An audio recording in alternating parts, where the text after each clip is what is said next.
Olá, eu sou o professor Wallace, sou professor de matemática aqui na EMF Elizabeth de Paula Honorato, e essa é mais uma aula destinada àqueles alunos que pensam em fazer uma avaliação externa. Por que eu estou trabalhando de forma separada? Porque numa sala de aula a gente investe na teoria, né, naquilo, explicar o porquê da matemática, onde ela é aplicada, como surgiu, tá? Então esse é o nosso investimento em sala de aula. Mas quando a gente quer nos preparar para uma prova externa, nós temos que investir a nossa energia em resolução de problema, tá? E não é só fazer problema, né? Criar estratégia para resolver da melhor forma e com o menor tempo possível. Tá? Existem provas aí fora que você vai ter 80 questões para resolver em 4 horas, fora a redação, tá? E outra dica que eu deixo para vocês, existem infinitas dicas, né, para a gente fazer uma prova externa. E uma delas é a seguinte: essa prova ela vai estar dividida em questões fáceis, de nível intermediário e questões muito difíceis. Tá? Se você leu a questão, viu que ela é muito difícil, ou está faltando algum conhecimento, ou você julga que vai demorar um pouquinho mais para resolver aquela questão, qual que é a dica que eu dou para você? Tá? Não invista seu tempo nelas. Procure as questões mais fáceis, faça essas questões. Se você não sabe a resposta, não sai chutando aleatoriamente. Existem algumas técnicas para a gente chutar de forma qualitativa. E eu vou apresentar essas técnicas na próxima aula, tá bom? Vou passar para o problema agora. Esse é um problema. Ele vai ter um texto de apoio.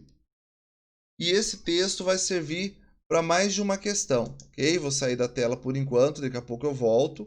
Vai servir para mais de uma questão. Leia o texto com atenção, tá? Preste atenção no que você está lendo. Agora que você está fazendo isso na sua casa, e se estivesse fazendo isso numa sala de aula, a dica é ler isso em voz alta, para você respeitar a pontuação, respeitar a vírgula, né? Os acentos da palavra, melhorar a sua interpretação, tá? E você vai fazer isso de forma tão automática que quando você menos perceber, a sua leitura ela vai estar no nível que a gente chama de ideal. Ok? Vamos ler a partir do que está em negrito aí na tela de vocês. Texto para as questões 24 e 25.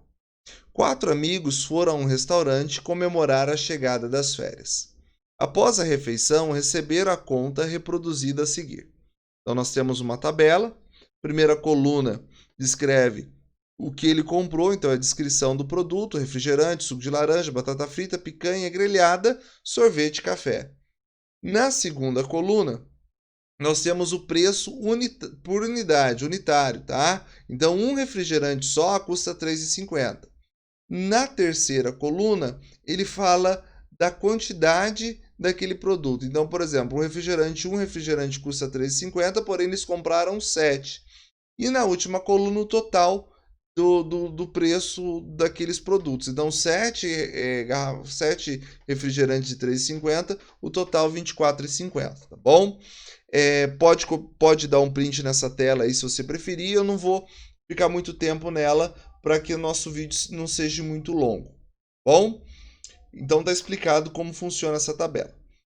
Frase abaixo da tabela diz o seguinte: na hora de fazer a divisão da conta, os amigos optaram por verificar o que cada um consumiu em vez de repartir o valor total entre 4 pessoas.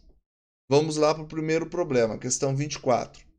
André consumiu o equivalente a R$ 24,50. Se o total fosse dividido igualmente entre os 4, André pagaria outro valor. A diferença entre esses dois valores em reais é... Então, existem algumas informações que elas são necessárias para você aí, tá?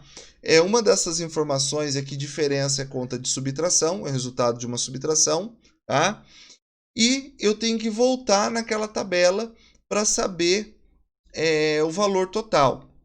Vou fazer isso aqui agora, tá? Eu tenho que ficar trocando de aplicativo toda hora. R$ 130. Tá o total aqui. Não sei se vocês conseguem ver a setinha do meu mouse. R$ 130. Passei de slide. R$ 130. A gente vai fazer essa conta de dividir agora, tá? Então eu vou sair, vou tirar o PowerPoint. Embaixo do PowerPoint está a minha lousa. E a gente vai resolver isso agora. Eram 130 dividido por 4. Então tem lá 130. Vou fazer do modo tradicional. Gente, 130, qualquer número dividido por 4 é metade da metade, tá? Então, lembrando que eu tenho 100 e 30. Metade de 100 é 50.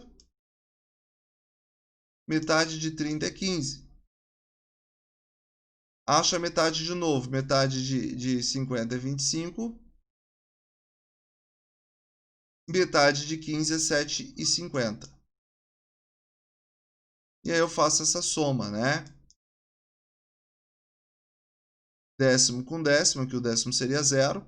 7 mais 5 eu tenho 12. Vai 1. 32,50, ok? Só verificar se eu não fiquei na frente desse 32,50. Fiquei, mas não tem problema. Eu vou puxar ele aqui um pouquinho para o lado aqui com a ferramenta de cortar. Só vim para cá. 32,50. Mas se eu dividir isso do modo tradicional, vamos lá, dividindo para o modo tradicional, também tem que dar. Porque, ó, 3 vezes 4 dá 12. Aí você faz 13 menos 12, sobra 1, abaixo 0. Ok? 2 vezes 4, 8. Daí você faz 10 menos 8, que é 2 vezes 4, sobra 2. Não dá para dividir, põe a vírgula, acrescenta o 0. 5 vezes 4, 20. Ok? Então você vai escolher qual o melhor caminho para fazer essa conta de dividir. Bom, eu particularmente utilizo só esse recurso aqui para fazer ela de forma muito mais rápida. Embora não seja pedagogicamente correto, eu peço aí a licença para os doutores da matemática, né? Mas é o caminho mais rápido, aquilo que eu falei. Vai existir provas que vão ser 80 questões para você resolver em 3 horas, mais redação, mais algum imprevisto. Você tem que entrar na sala de aula, conferir lá o seu RG, seu nome. Eles vão ler toda a recomendação de como fazer a prova. Então, isso aí vai muito, é um pouco relativo. Então, ele pagaria R$ 32,50. Ok? Por que eu voltei no PowerPoint? Para ver o seguinte. Só o André consumiu só R$ 24,50. O que eu tenho que fazer então? Vamos voltar lá. A diferença na conta de menos? R$ 24,50? Isso, a memória minha tá curta. R$ 24,50. E aí eu vou ter que fazer essa subtração do 24,50. Voltar aqui. Aliás, do 32. Opa. 32,50 menos 24,50. Existe uma técnica também para resolver isso de uma forma muito mais rápida, mas vamos deixar aqui por enquanto do modo tradicional. 5 menos 5, 0. Ok? Não é possível, né? Entre aspas aqui. Então tem que tirar um camarada que era da dezena. Vamos reorganizar esse número. Seria o número 12. E aí eu tenho 8. 12 menos 4, 8. 2 menos 2, 0. Ou seja, o que ele vai pagar de diferença nessa questão, voltar lá para o PowerPoint, é R$ 8. Tá? Ele teve aí, entre aspas, um lucro de R$ 8 em vez de ele pagar o que é a divisão justa aí dos R$ 130, tá bom? Existe mais uma questão baseada nessa tabela, mas eu acredito que o nosso vídeo ficaria um pouquinho mais longo. E a ideia não é essa, não é cansar vocês. Talvez não seja pela quantidade, mas pela qualidade. Bom, vou ficar por aqui. Forte abraço para vocês, tá? Não desista dos seus objetivos, lute, persista, não importe com o que o outro possa estar pensando ou dizendo de você. Muita gente que se acha muito preparada, às vezes não passa. Muitas pessoas que se acham que acreditam que não tem tanta informação, que não estão tão preparadas para a prova, talvez até não estudou muito, que nunca a gente vai estudar o suficiente, essa é a verdade. Faz uma prova aí no nível que você vai concorrer e acaba passando numa boa colocação, tá bom? Eu conheço amigos assim, que são excelentes profissionais, pessoas bem informadas, né? Bem letradas, têm uma bagagem de vida muito grande, estudam muito, mas quando foi prestar uma prova, teve crise de ansiedade e não conseguiu fazer muito bem a prova. E eu sou um exemplo daquele que nunca se acha capacitado. Tá? Eu nunca me achei capacitado ao ponto de passar num cargo público e não foi uma prova só. foi mais de uma prova que eu tive a oportunidade de estar escolhendo, né? Na época os dois davam o mesmo horário, naquilo que é minha paixão, que é lecionar, tá? O salário na época era o mesmo.